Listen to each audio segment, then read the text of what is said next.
Welcome back to part 2 of solving systems of equations in 3 variables. Let's go ahead and take a look at our 2 additional examples. Again, the first thing we want to do is label each equation. So we'll call this equation A, this equation B, and this equation C. We need to choose 2 equations and eliminate one of the variables.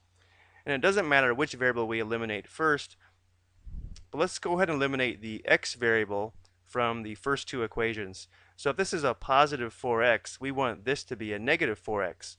So we're going to multiply equation B by negative 4 and then add it to equation A. So we have negative 4 times B and then add it to equation A. So negative 4 times equation B will give us negative 4x. Negative 4 times negative 3y will be plus 12y. Negative 4 times 2z will be negative 8z or minus 8z equals negative 8 times negative 4 is positive 32. We're leaving equation A the same, so we have 4x plus y plus z equals 17. Let's go ahead and add these 2 equations together. The x terms are eliminated. We have 13y minus 7z equals 49. Now we have to choose 2 different equations and eliminate x again. Let's work with equation B and equation C. So if this is positive 5x, we now want this to be a negative 5x. So we'll multiply equation B by negative 5 and then add it to equation C. So again, we have negative 5 times equation B plus equation C. So multiplying equation B by negative 5, we're going to have negative 5x plus 15y minus 10z equals negative 5 times negative 8 will be positive 40. Leaving equation C the same, we have 5x minus 2y plus 3z equals 5. We'll add these 2 equations together. The x terms are eliminated. We have 13y minus 7z equals 45. So these 2 equations with 2 unknowns we'll call equation D and equation E. And we need to solve these 2 equations as if they were a system of 2 equations with 2 unknowns. So let's go ahead and eliminate the y term. So we're going to multiply equation D by negative 1 and then add it to equation E. So multiplying equation D by negative 1 is just going to change all of these signs. So we'll have negative 13y plus 7z equals negative 49. Equation E stays the same. Let's go ahead and add these together. And we'll notice that the y terms and the x terms are eliminated. So we have 0 equals negative 4. Well, of course, that's not true. This is an indication that there's no solution to this system. Let's go ahead and take a look at this system graphically. Here's the graph of the 3 planes. And what we'll notice is there are no points that are on all 3 planes at the same time. If you take a look at it from this angle, we can see each pair of planes intersect, but there's no points where all 3 planes intersect at the same time. Therefore, we have no solution. Let's go ahead and take a look at one more example. Again, we'll start by labeling these equations. Just for a change, let's go ahead and eliminate the y terms this time. So if we look at equation A and equation B, notice the y terms are already opposite signs. We want this to be minus 2y, so I'll multiply equation A by 2 and then add it to equation B. So we'll have 2x minus 2y plus 2z equals 8, and equation B remains the same. 5x plus 2y minus 3z equals 2. Go ahead and add these together. We have 7x, y terms are opposites, minus z equals 10. And we'll call this equation D. Now we'll select two different equations and eliminate y again.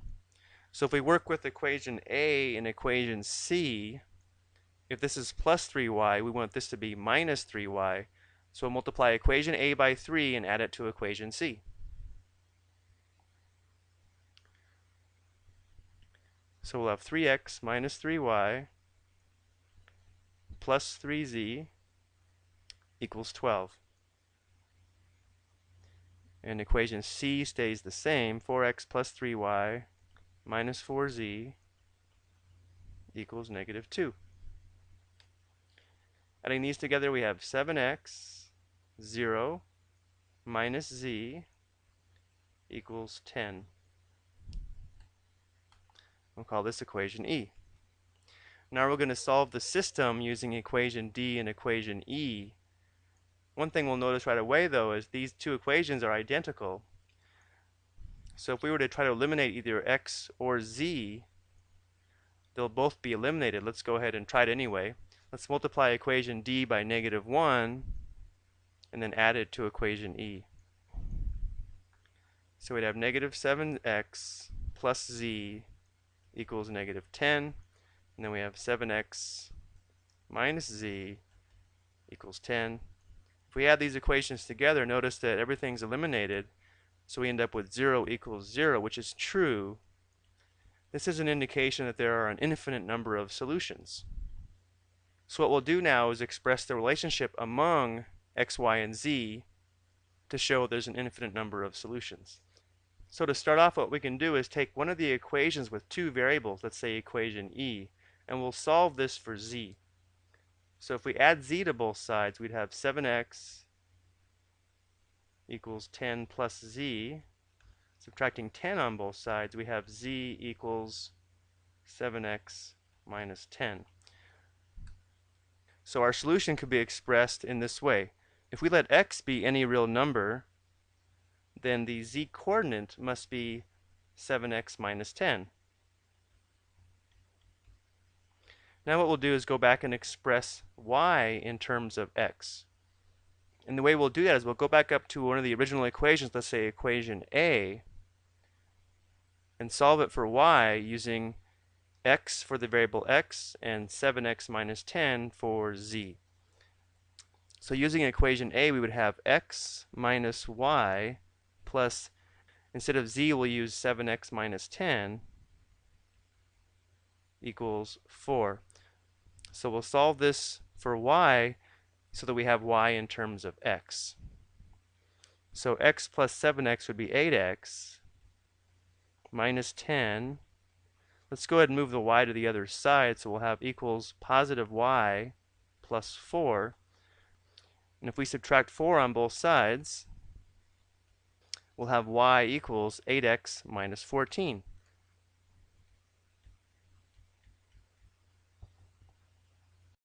Now this solution is expressed in terms of x. It could also be expressed in terms of y or z, and it would look different, but the relationship would be the same. So what this tells us is we can find one of the infinite number of solutions to this system by selecting any value for x and then using these rules to find the y and z coordinates. Let's go ahead and take a look at this graphically as well. These three planes intersect in a line, as we see here in red, and the ordered triple that we showed on the previous screen would represent any point on this intersection, which is this red line.